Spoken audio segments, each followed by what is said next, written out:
Welcome back to the Virtually Agile podcast, folks. I'm your host, Chris Stone, the Virtual Agile Coach, and today we have the pleasure of being joined by Elle, a former flight crew member turned Agile expert. Elle, it's great to have you on the show. How are you today? I am good. It's a sunny day, so can't complain really. Fantastic. It's not sunny where I am. It's bloody miserable, alas. Now, Elle, you've got a particularly unique trajectory that really surprised me when our paths first crossed at a bar in London as part of a social event with work. I hadn't ever, honestly, anticipated the transition from flight crew or someone working in the airline industry to Agile. So tell me about your journey. Tell us about your journey to becoming an Agile coach. What were the stops on your flight path to get there? Sure. So I guess a bit of an interesting one. I wasn't just a classic hostie either. I did try to get involved in as much as I could from the ground side of things. So kicked off when I joined Virgin Atlantic. I did actually start by being their charity ambassador fairly early on and headed out and started doing some filming for them. And that trip was within my first 6 months. I was with the CCO down there. So the commercial director was with us straight away, and I just got chatting to people and ended up involved in all sorts of different projects and programs over the years. Became one of their Sky Pioneers, which was like their crew safety and customer experts who helped with their new customer app designs. So they did lots of customer journey planning and had conversations with us around what we felt our user kind of friendliness was with applications that were going to be on board for us. So from that kind of met their Scrum teams. So Virgin is quite a heavily Scrum orientated company. They were already disruptors before I joined them. That's just the way their culture goes and how they act as a company. So it makes sense that they're already agile. And I joined in 2011, so fairly well into their agile journey by that point. And yeah, basically got involved in as much as I could, started doing some projects with them, started implementing them on board the aircraft, getting into those feedback loops. And as I sort of got towards the end of my 10 years with them, I started to think about going elsewhere at that point.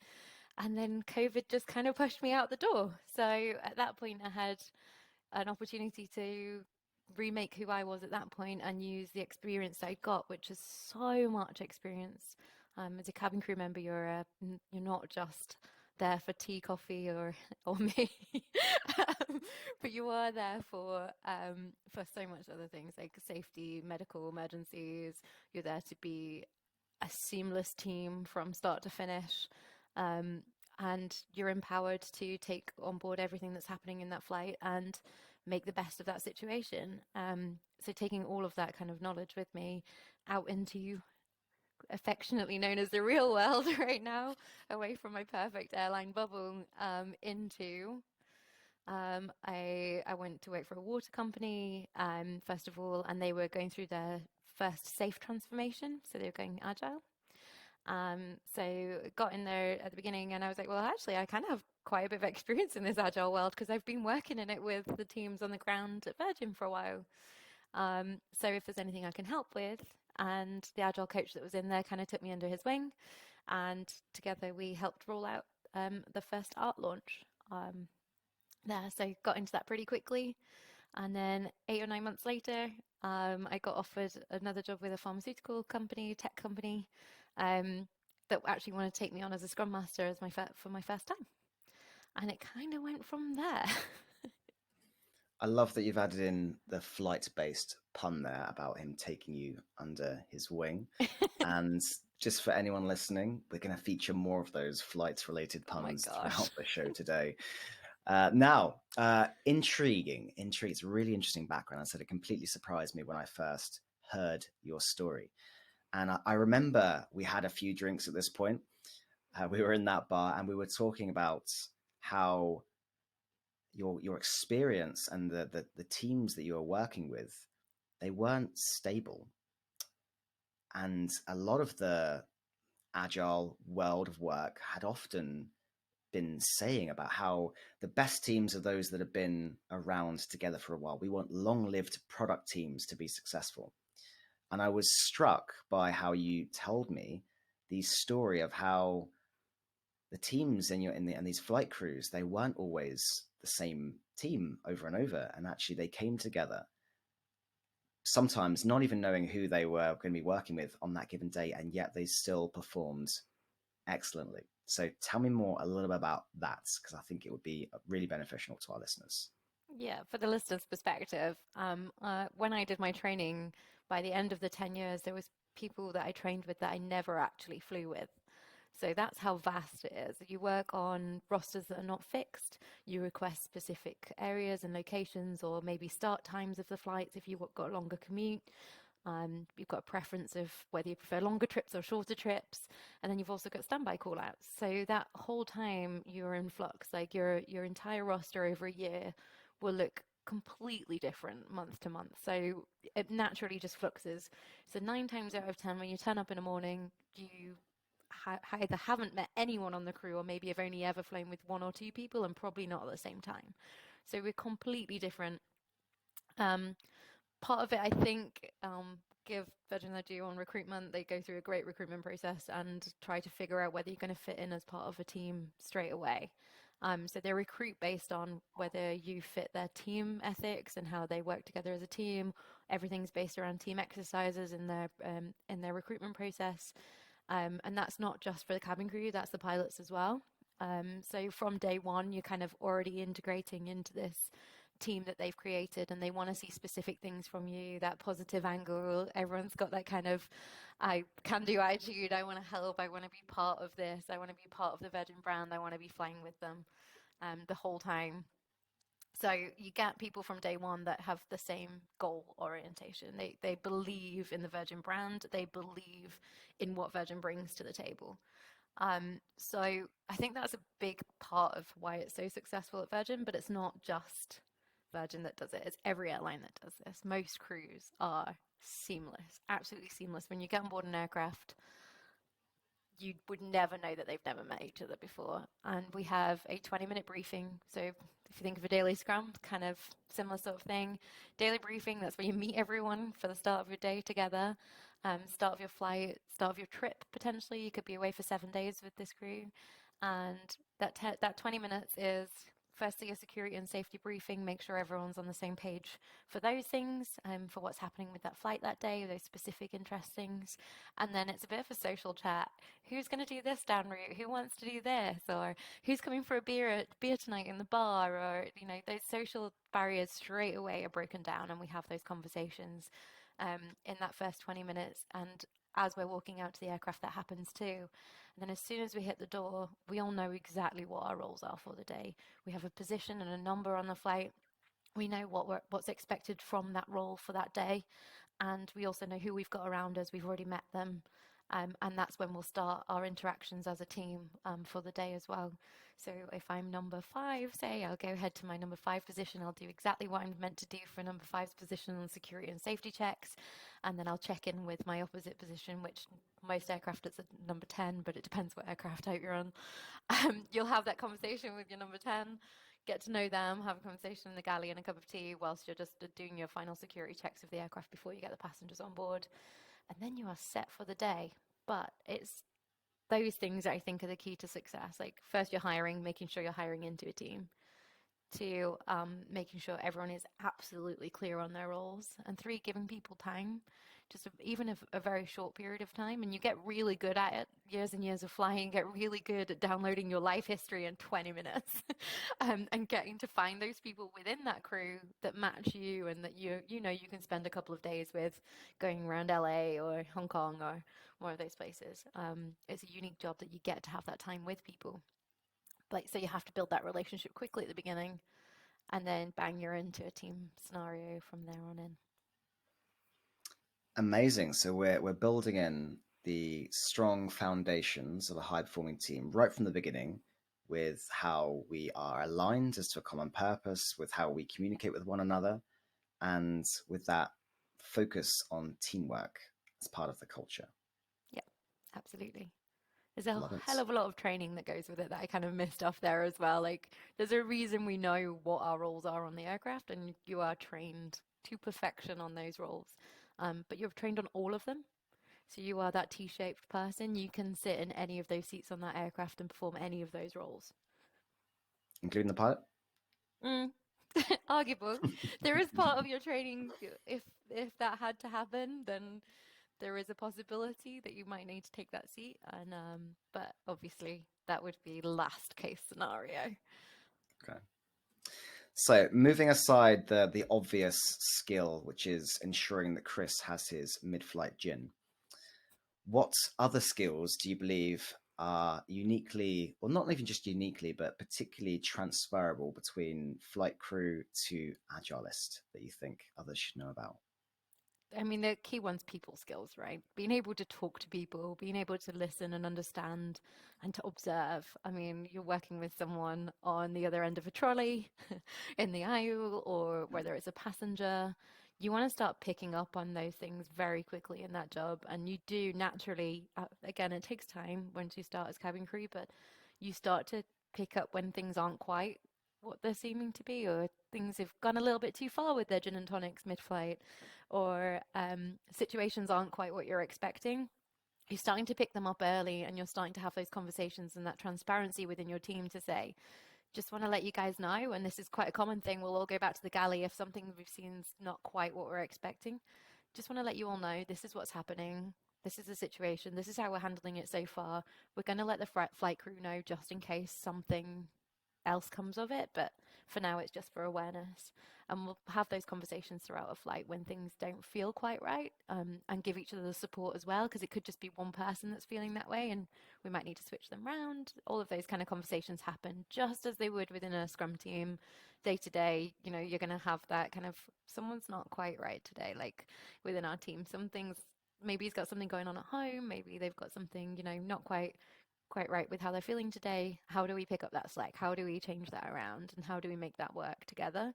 So they're things naturally as crew members. It's the same as waiting staff. They kind of do the same thing. You're picking up on each other. You're picking up on the scenario and the situation you're in, and having that massive amount of situational awareness. But it's all about reading people. All of it goes back to that, those people skills, and being able to try and figure out the root cause of what's going on. Even if you can't know the actual cause, you can see how they're like emotionally charged at that point. I can definitely see how that customer focus and those people skills can very much be useful in an agile environment, and in fact essential in an agile environment.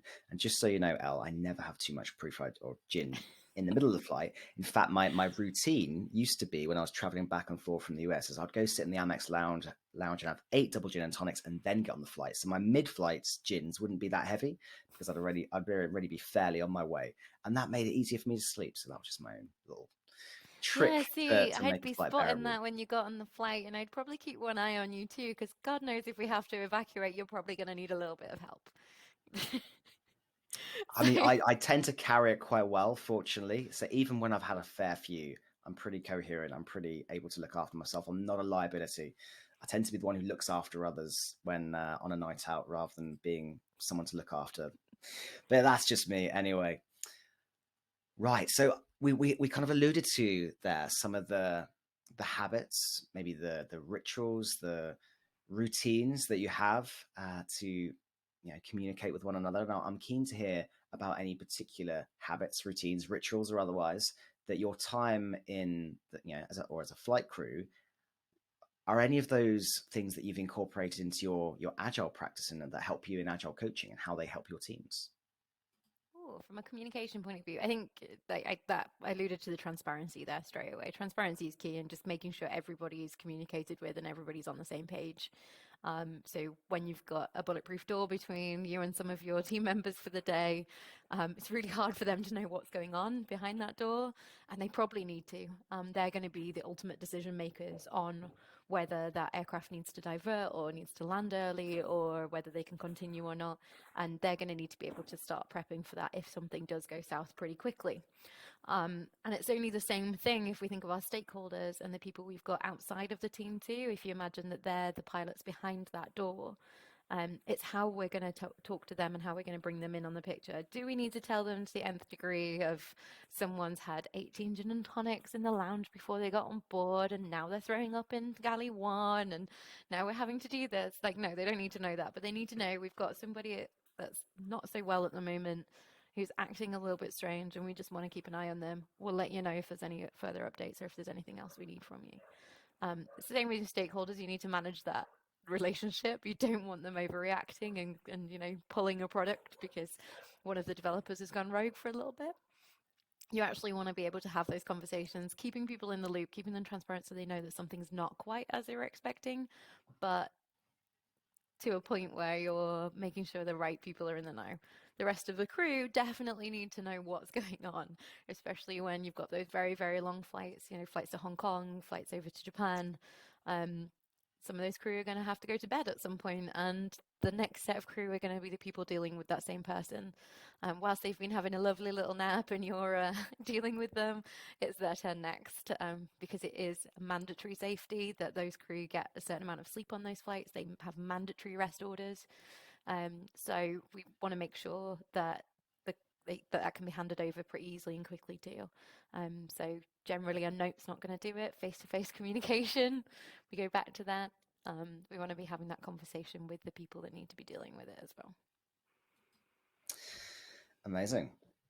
Really like hearing the stories about different industries that I, again, wouldn't have ever experienced had I not encountered someone like you. So I'm loving hearing these, and I'm sure the listeners will benefit from hearing these also.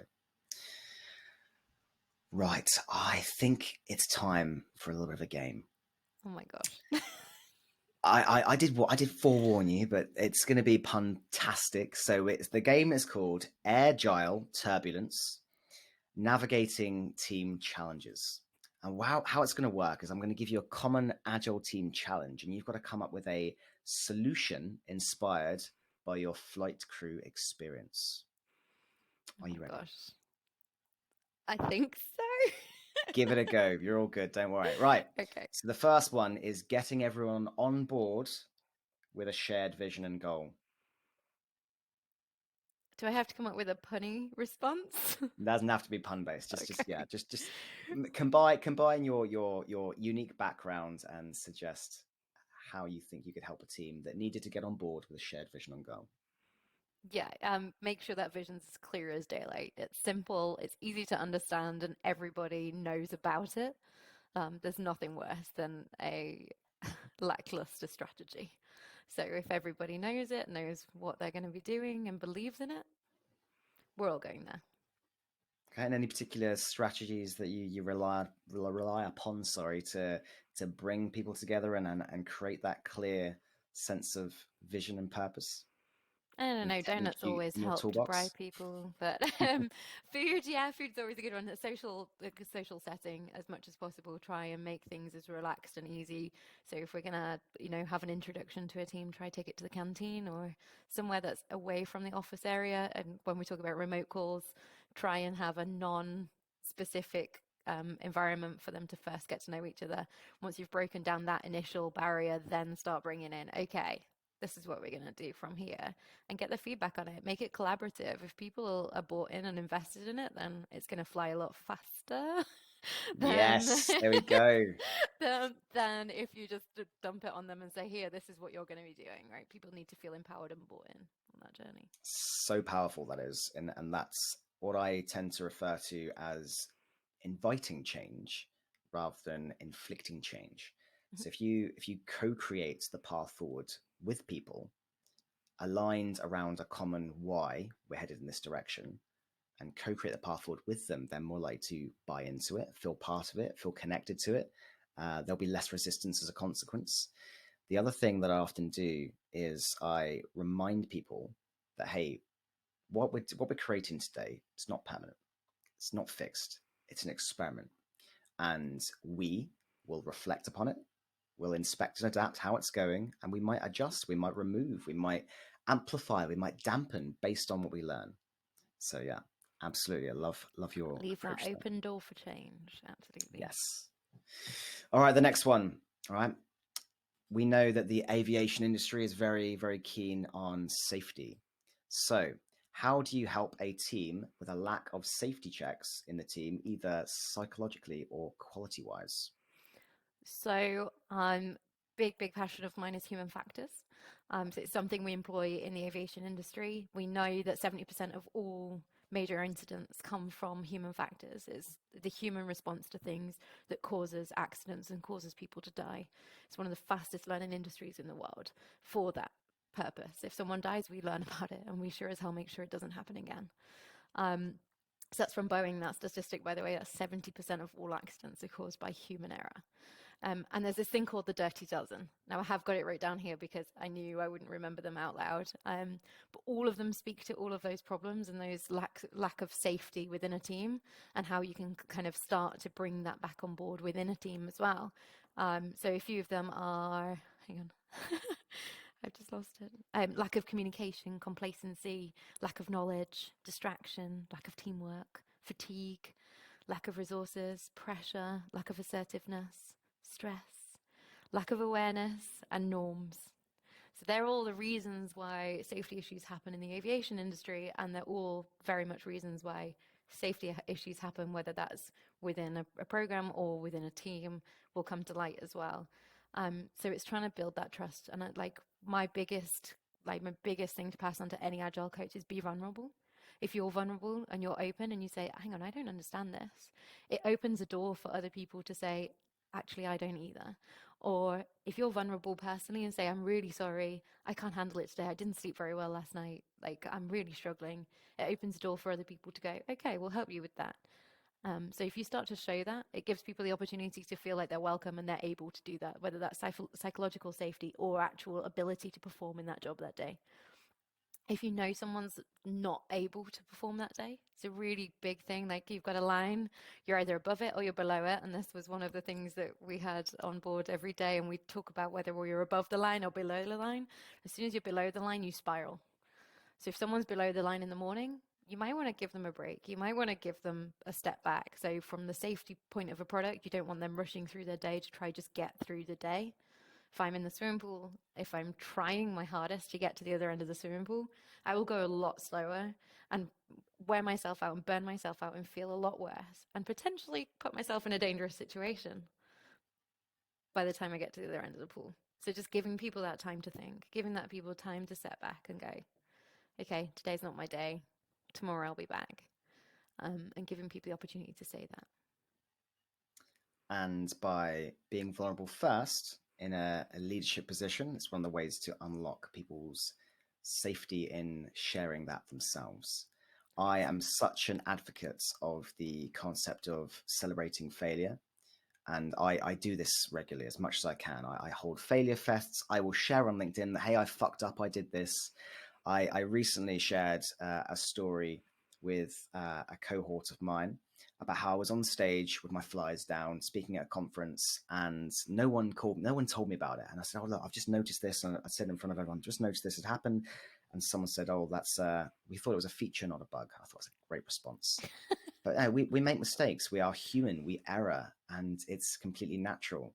And by normalizing that behavior, we create an environment where people can feel comfortable saying that they're not their best self on that day, or they made a mistake, and it's all right because we'll learn from it, and the learning from it is the important part. Yeah, absolutely. 100%. And that's the entire aviation industry is built on that. It absolutely built on that. I'm intrigued by the concept of this dirty dozen. It feels like you could turn that dirty dozen into some form of team charter exercise where you explicitly answer those questions or call those things out at the beginning, and therefore create an alignment around how we avoid that dirty dozen happening to us as a team. So maybe that's something we could explore creating sometime. Yeah, I absolutely love using that as part of my consultancy too, of just saying, like, out of these dirty dozen, what would be the worst thing we could do within these things? So get them to actually like fail your plan almost, to go, if we did this, what would the outcome of that be? Like, how bad could it be? And get them to think on the other end. And I'm like, right, how far off those things are we? And you start asking that question, going, actually, we're not far off doing that sometimes. Maybe we need to look into that. Maybe we need to look into how we speak to our customers or how we're norming quite a lot right now and we're just skipping over things. Mm, Um, it's a big, big thing to use. It's a good tool. sounds good. And again, another one I wouldn't have encountered had I not encountered you. Let's think about another one then. So we are trying to help a team find their cruising altitude, some stability in how much they can achieve in a given time frame, a bit like velocity. What's the question there? So we're back to the How are we going game. to do it? How are we going to help a team do that? Leveraging your backgrounds. How are we going to help a team do that? Take the pressure off, first of all. You take your foot off the gas or your hand off the throttle if we want to go down that innuendo. But take your hand off the throttle. Remove the things that are causing the pressure, first of all, because there's always a pressure to overperform. No matter what. And if you kind of start protecting the team from that pressure, first of all, you'll start to see a much more realistic view of how they can work together. It takes a little bit of time. It's not going to be instantaneous, but over a few sprints, you'll start to see them relax into a rhythm. And that's when you'll start to get your better readings. If you start to take a measurement or a metric on a team when they're under continuous pressure, and they haven't got any safety protections in place for them, then they're not going to be performing at your natural pace anyway for you to start measuring, right? So you have to make sure, first of all, you're removing all of that pressure from that measurement because it's not going to be accurate to start with.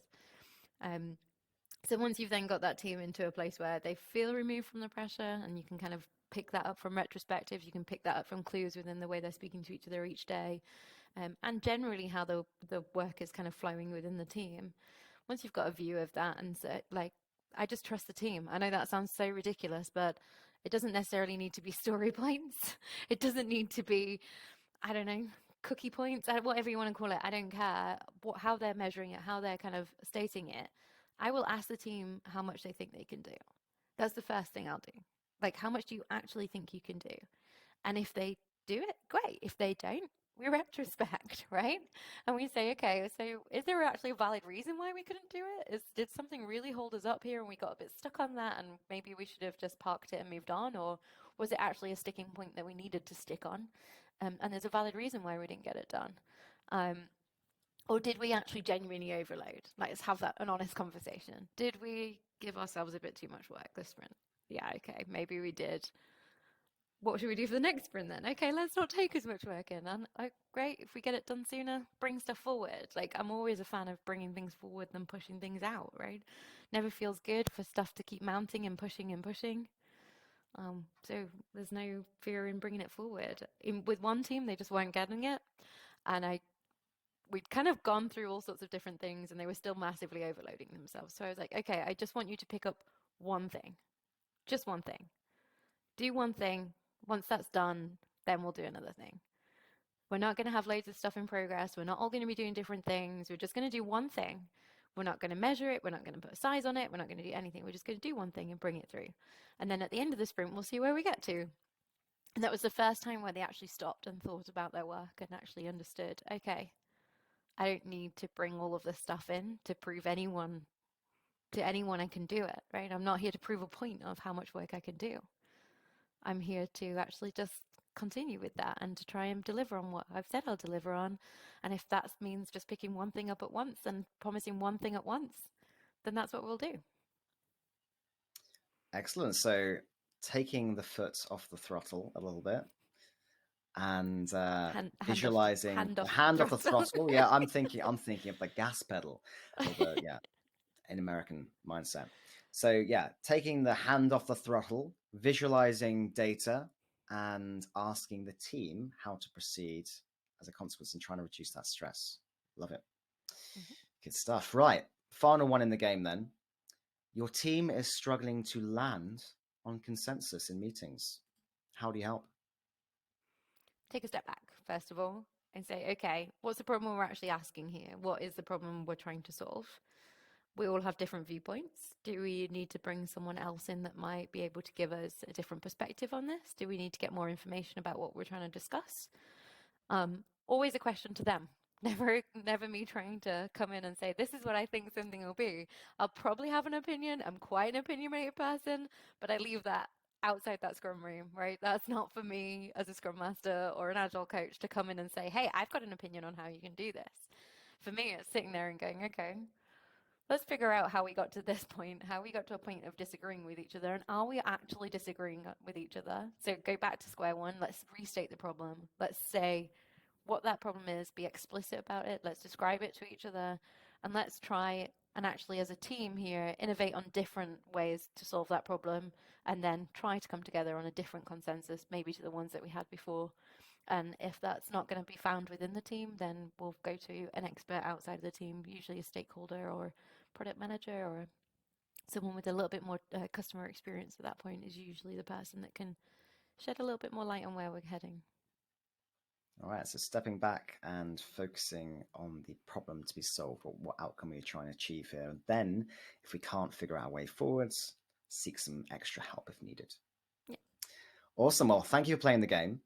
One more interesting question around Agile in particular, and it's really crucial, this one, probably the most important question I could ask on this whole show today. If you were going to create an Agile themed airline, what would you name it, and what would be its unique selling point? Asking the real questions now. That is a real question. Oh my God, I'm going to have to think about that. Do you know, Chris, you know I don't like the word agile, so Spin it's it off. really hard to build something around that. Flow Airways? Flow Airways. Okay. Yeah. It's What would quite a be its mouthful, what would be actually, its isn't it? USP? I think it would be getting to your destination without a hitch. Would be Without a hitch. yeah. Okay. So the smoothest journey you could complete. I'd fly on that airline. I when I do an agile game around definition of done, I usually use the make some paper airplanes and throw them, and you've got to achieve getting to this destination with a single piece of paper, and then you add in like a payload to represent passengers and see if they can still get it flying correctly, etc., etc. And there's always a round in the game where I say, right now, Agile Airlines, that's what I called it, Agile Airlines is going to have some branding on it. So it needs to have a logo called Agile Airways or Agile Airlines. And you've got to draw this now. And without fail, every time I play this, someone draws the logo directly onto the plane they've made that flies correctly. And then I have to do that awful thing where I say, nope, sorry, I didn't like the design. Now start again. Because what they didn't do is they didn't ask the product owner or seek feedback before they put it live into production. So I'm trying to encourage that sort of behavior, shorten the feedback loops. But yeah, Agile Airlines is my version of that game. Or that name, I like that game. That could work. I'm working on site a lot with clients at the moment, so it'd be nice to actually get some physical kind of retrospective going on rather than just sitting around a room saying, "Hey, what's going on?" So yeah, it'd be nice to see if we can get a plane game going. Another favorite of mine is Agile Battleships. So you need like a grid, an 8x8 grid. And the game Battleships, where you select your A8 to H8. And what you do in the first round is you said, hey, we're going to play with delayed feedback. And what will happen is they'll make their attempts. They'll say H3, and you'll either put a post-it note on there or get them to physically drop something on that space, and nothing happens because they don't know. And they do it again and again, 30 attempts, and you ask them how they felt at the end. They're like, "Wow, it's frustrating. We didn't know what was happening." Okay, what does that feel like? And then you play the next round. They get that instant feedback, and they know they've hit something because you'll make a noise, or you'll play a sound, or whatever it may be, or you'll light up some. You'll make it a different colored post-it note so you can tell that they've been successful. And then obviously because they get some instant feedback, they can alter their trajectory accordingly and make their next decision. And again, you ask how it feels, and typically it's like, well, the first round was chaos. The second round, it was more. We felt more like a team. We were achieving something. We actually sunk more ships in the second round than in the first round. And it's a very powerful exercise, I find, to emphasize the importance of shortening feedback loops and what retrospectives ultimately give you. I like it. Good ideas for in-person ones. I started this journey online, right? So I need all of this. Well, it can be done online too. There's a great website, Box UK, which has a digital version of that. So either online or in person, you can give that game a go. Sweet.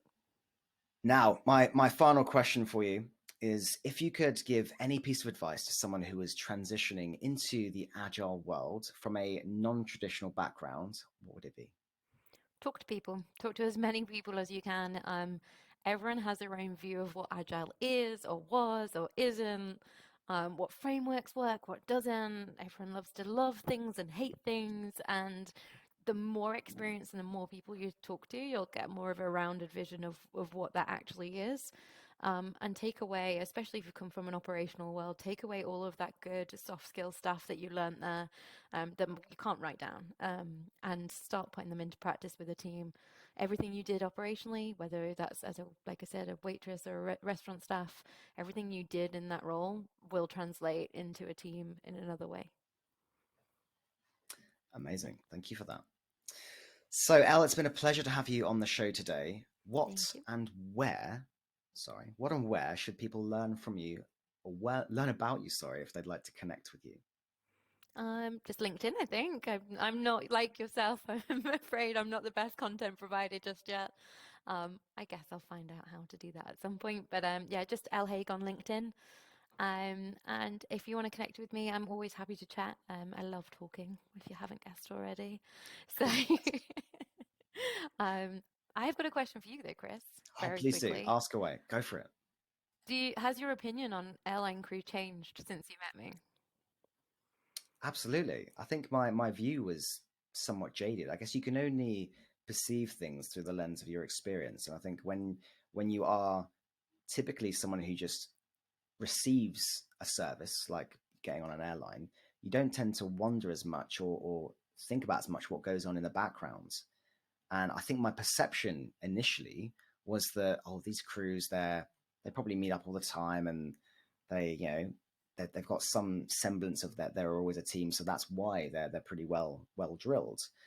But I just didn't. I had no idea that someone could come from that background and find their way into the agile coaching world. So my perception has definitely changed, and thank you for that. And this is why I love doing what I do. I network with people across the globe from all these different backgrounds, experiences, cultures, from different countries and different demographics, and it all just fits, and it makes me a better person. It makes me a better at what I do because I hear from these experiences and I get inspiration as to how I could do things a little bit differently from a different background. I could combine completely different worlds into different ways of working, and it's just fun to then experiment and see what happens. So thank you for changing my mind, or not changing my mind, but enlightening me.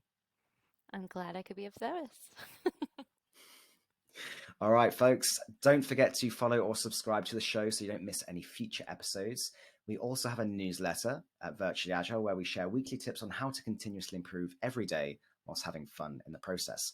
And on the topic of fun, Elle specifically wanted me to teach her how to do my signature look, which it's a bit of a lopsided smile. So, Elle, what you do is raise one eyebrow, a little bit of a smirk to the side. Almost I there. think Almost I'm there. failing. Good work. Good work. Nice try. Don't stop believing, folks.